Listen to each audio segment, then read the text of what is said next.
Okay guys, അപ്പോൾ ഞാനാണെങ്കിൽ ഒരു സംഭവം പണിയുകയാണ്.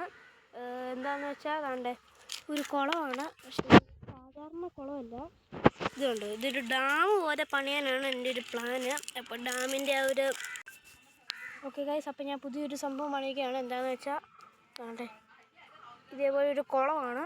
അത്യാവശ്യം ഒരു വലിയൊരു കുളം.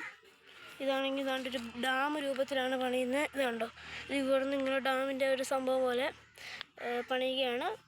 ഞാനിത് പണിയാൻ തുടങ്ങിയപ്പോഴത്തേക്കും ഞാൻ ഈ വീഡിയോ എടുക്കുന്ന കാര്യം മറന്നുമായിരുന്നു. അതുകൊണ്ടാണ് ഇത്രയും പണിതതിൻ്റെ വീഡിയോ ഒന്നും എൻ്റെ ഇരിപ്പില്ല.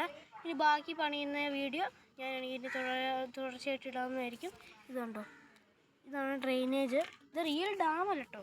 റിയൽ ഡാം പോലെ മിനിയേച്ചർ ഡാം പോലെ പണിതൊക്കെ ഡാമിൻ്റെ രൂപം മാത്രമേ ഉള്ളൂ. അത് ഇവിടെ ആയിട്ട് വെറുതെ ഇങ്ങനൊരു മതിൽ പണിയുണ്ടല്ലോ, ഒരു ഡാമിൻ്റെ ഷേപ്പിൽ പണിയാന്ന് വെച്ചുകൊണ്ടാണ് അങ്ങനെ. ഇതുണ്ട്, ഇത് ഡ്രെയിനേജാണ്. ഇതുകൊണ്ട് ഇതിപ്പം ഡ്രെയിനേജ് ഇതിനകത്ത് വെള്ളം ക്ലീൻ ആക്കണമെങ്കിൽ ഇങ്ങനെ പിടിച്ച് തിരിക്കാം. ഇതിനകത്തൂടെ ഈ ഒരു കുഴിയുണ്ടോ, ഇവിടെ ഒരു കുഴിയുണ്ട്. ആ ഒരു കുഴിക്കകത്തൂടെ വെള്ളം വരും. അങ്ങനെ ഇതിനകത്തൂടെ ഡ്രെയിനായി പോകും. പിന്നെ ബാക്കി പണി നടക്കുകയാണ്. അപ്പോൾ നിങ്ങളെല്ലാവരും സപ്പോർട്ട് ചെയ്യുക. Thank you.